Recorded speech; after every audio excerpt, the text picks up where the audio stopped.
Morning, good afternoon, good evening. Tonight we would like to talk about the Zimbabwe opposition civic groups plan violent protests ahead of SADC summit. The SADC summit is set for next month, August. We have talked about this SADC protests. I would say from the outset that in a democratic society, we should allow peaceful demonstrations. That should be the norm. Yes, of course, when there is a summit like we are having now, that's when people would want to demonstrate. They would want to express their views so that even some of the visitors get to know about them. But when somebody says violent protests, I draw the line right there. In this particular case, we know that the minute you say you're going to have violent protests, that will only get the Zanu PF leadership's back up. And we also know that the opposition have rarely, if ever at all, had peaceful protests. But that be as it may, this report would suggest that the opposition are planning a violent protest. Benjamin, it's just disheartening, isn't it? Good day to everybody. Yeah, I agree with you when you say, in a democratic society, people are allowed to air their views, but in a peaceful way. I think violence, a lot of people think that, Zimbabweans are cowards, for not doing like what Kenya has done. But, when you do look at it, how much Kenya has lost, in all this upheaval and destruction of property. It will take a good, decade or so trying to fix, just the broken part of which they could have moved on. I believe, this protest, first of all, what I don't understand, what is it all about? What are we protesting for? If maybe you can answer me or help me understand, because I don't understand. What are we protesting for? Is it for the past elections? Is it for just the fact that Mnangagwa is being given the chairmanship? What is it that we are protesting for?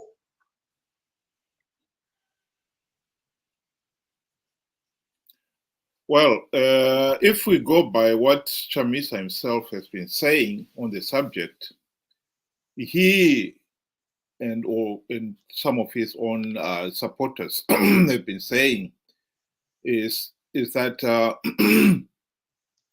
they are against Mnangagwa assuming the chairmanship of SADC. They want SADC to go back to the SADC election observer mission report that condemned last year's elections as being flawed and illegal. And they want that issue to be settled. And Chamisa's recent statements and some of his supporters, they're even going to the extent of Chamisa should be the chairman of SADC. In other words, they are protesting that Mnangagwa should not be chairperson of SADC.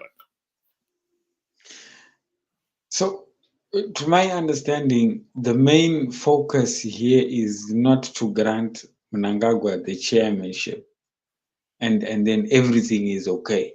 Because I mean, look, after the 2023 elections, SADC came, SADC held special, some, emergency extraordinary meetings with heads of state about this issue. And we were getting some positive feedback from the reporters that were there. And it was clear that SADC held a position to say that the whole process was shortcoming of international standards and norms, and it was also against the constitution of Zimbabwe. Then my question would be, why then did you find the opposition taking up positions in an illegitimate process, one that has already been condemned? And then 2 days later, here you are going back to SADC to fight. Doesn't that make you look foolish? To say 1 minute you're part and parcel of the crowning process, and then the next minute you don't want the crowning process, you are anti the whole thing. I find it, I think the opposition, I'm mainly dealing with the opposition. I don't understand how they are. They're wishy-washy. They're neither here or there. And I think they're just pushing their own agenda, and which is very not, to me, it's not clear what exactly they want SADC to do. And I just don't understand. I think the opposition needs to put their house in order, honestly. Well, let's separate the two items. The number one item is whatever the opposition's agenda may be, as much as one can agree with it or disagree with it, they have the right to have peaceful demonstrations. And that should be as it should. That should not be negotiable. So the very fact that the regime is with almost certainty likely to try, in fact, there have been statements already by the regime that they are going to make sure that the opposition do not stage these demonstrations. And in the past, they've done the same thing. That must be condemned. In a healthy and functioning democratic nation, people should be allowed to hold peaceful demonstrations. Whether one agrees with their agenda or not is absolutely irrelevant. So that has got to be put to one side. They have got the right to hold the demonstration. But when you come back to what you also raised, which I think is also an important subject, what is it that the opposition is trying to achieve? Again, they are calling that SADC should revisit the elections last year. I think on this media and on other platforms, people like myself have made it very clear that the election in last year's elections, they were not free, fair, and credible. And SADC election observers were right in condemning those elections. But having gone through the SADC report, SADC as a regional body decided to adopt the report, but did nothing else. As much as one could criticize SADC for that, one has got to accept that as an organization, they had made a decision. rightly or wrongly. And for somebody to be saying, no, you must go back to that decision, I think it's being unpractical. SADC is not going to revisit their decision a year, which is almost a year old now, just because the opposition did not like the decision they made then. So the whole point of revisiting is a non-starter. And I think one of the problems we have with the opposition is they are incapable of focusing what can and cannot be done. To think that SADC will revisit the election results and somehow reverse, deny Mnangagwa political legitimacy, it's so far-fetched. That is what I find ridiculous about this whole thing. From my point, my own opinion, let me put it this way. SADC stated, with their, observer mission through Dr. Mumba, they stated that, the Zimbabwe election, in short, were a sham, right? And this same report was taken, to SADC itself, and they adopted it. And they went on to call for special, meetings. One that was very evident when we saw, Mnangagwa coming there reciting a poem. I think we all saw that, right? And was the agenda of Zimbabwe brought up? Yes, it was. He agreed to that it was brought up, right? So SADC did something. But then let's not forget what happened back at home, right? The CCC members, particularly the MPs and the councillors and everybody, were sworn in to their positions of an illegitimate process, and they took office. And then what then did we expect SADC to do when we have already partaken of that, of the process? We have legitimized the process. We are in agreement to the happenings, right? You cannot then say it's Mnangagwa that is illegal, but we won fair and square. Or Mnangagwa's people, they did not win. We won fair and square because, or whatever. So I don't think to say that SADC adopted and left it blank is the correct way. What could SADC do when everybody is in agreement back home, right? So from me, I still don't understand. Yes, Chamisa says he's leading the process. The process to do what? I agree. You have the right to demonstrate. I've seen people demonstrate for far less. But my question is, what exactly are you leading the people to? Because let's not forget the August shootings. Zanu PF has got an itchy finger and will pull the trigger on people. So people should know, what are people going in for and to whose benefit at the end of the day?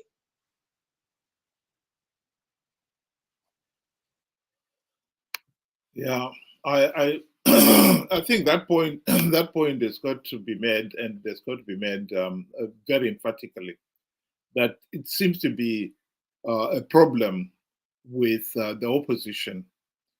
They want to have these demonstrations. They haven't even articulated themselves, or at least convinced many of the observers of the need for these demonstrations. What is it you're trying to achieve? I've just brought a picture there of the late Ian Douglas Smith. In 1975, he came up with a statement which many people at the time just dismissed as racism. And he was basically saying that if there was black majority rule, Zimbabweans will be walking on raw sewage as if that is normal. I think with hindsight and looking at the way Zimbabwe has gone these last 44 years, maybe people should sit back and look at that prophecy and say, what was it exactly that Ian Smith saw and we did not see? And I personally think one of those things will come to this inability to focus on what needs to be done. The opposition, MDC, CCC, have been on the political stage for the last 24 years, including 5 in the GNU of 2008 to 2013. They failed to implement even one token reform. And hence the reason why Zanu PF was able to rig the elections last year. We need to implement reforms to stop Zanu PF rigging the elections. And you are absolutely right. SADC's damning report makes it very clear that the elections were flawed because we failed to even respect our own constitution. The question then is, why did the opposition participate in flawed elections? And like you correctly said, by their participation, they did give Zanu PF legitimacy. And surely that should be the time then when we should be saying, okay, they made a mistake. How are we going to correct it now? And we should be concentrating at correcting it. And instead of doing that, they're holding these demonstrations. To what end and purpose? This is what is so desperately annoying about the opposition. They are not taking us forward. One of the commentators, social commentators, was saying in one of his video clips that the opposition are going to waste time with these demonstrations to appear as if they're doing something about it. And then come 2028 elections, they will say, oh, forget the election results of 2023. Let's focus on 2028. And they'll be telling the people to participate in the 2028 elections with no reforms implemented, assuring them that the opposition is going to win big. And so we are back to where we started. I think, to me, that is what Ian Smith must have seen when he made that prophecy. That we, for whatever reason, fail to see what really matters in some of these issues. And so we are in the habit of repeating the same mistake over and over again. That is what I find really disappointing in this case. Yes, I agree with you. I think we are just being dragged along, just, for selfish gain. I would have understood at this demonstration be to say, they hadn't taken up positions, and SADC had clearly just disappeared. I mean, they should have been held answerable to say, no, it's your own observer mission you sent. How can you just close the chapter just like that? Right? We have a right to know from SADC, but then we're no longer in that position because we took up seats again for the selfish gain of the opposition. It's only that Chabangu happened, and people are spied now. They're trying to try and retrieve what was lost, their own selfish gain again. And unfortunately, whoever buys into it, is anything can happen to you, but you will never know what what what you are doing it for. Because as far as I'm concerned, everything is very vague. 1 minute we are talking about, Zimbabwe should not get the chairmanship. I think that is the least of our priority if we are ever going to be demonstrating. And it should be peacefully, yes. But if we're ever going to be demonstrating, we shouldn't even be demonstrating about a chairmanship that is just rotational. It's not even by merit. It's just given to your turn, you take. Your turn, you take.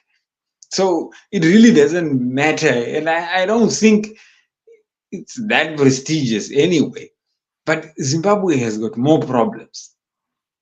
We have a group of corrupt and murderous thugs that are ruling, in a place that they shouldn't be in there in the first place. And no thanks to the opposition that dragged us through, though they knew very well they didn't even have the basics. And you're right to say, they will drag us.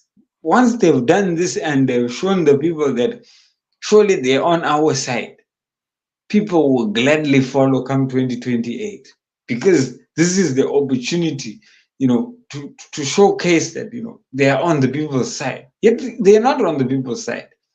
They are doing it for themselves. When they took up positions, they weren't thinking of you and me. If they were, they wouldn't have, because you and me were robbed of our rightful vote. We were robbed of that. So nobody was a deserved winner. If they thought of you and me, they shouldn't have. They should have stood by us. The fact that they went and stood with Zanu to go and actually get, the seats together, which means they're, in bed together. And now, because Chavangu happened to toss them away, they want to drag you and me back now because you become important. If the people, demonstrate, SADC might, this is all they're doing. It's not for you, it's not for me, it's for them. And unfortunately, there are those that are willing, followers, no matter what.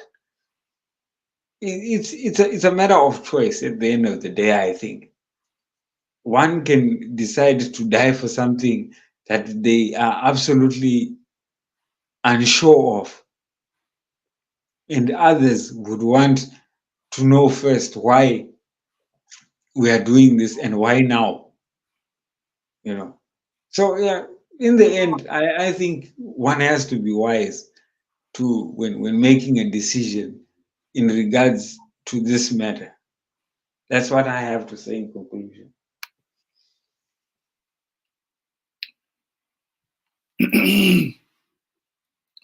I don't know, Ben, whether you want to reply to that comment.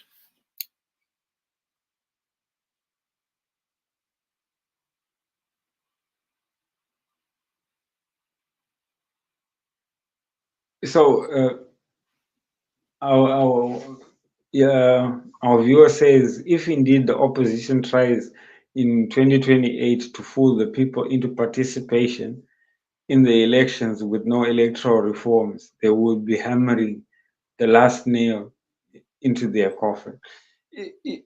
I agree with you.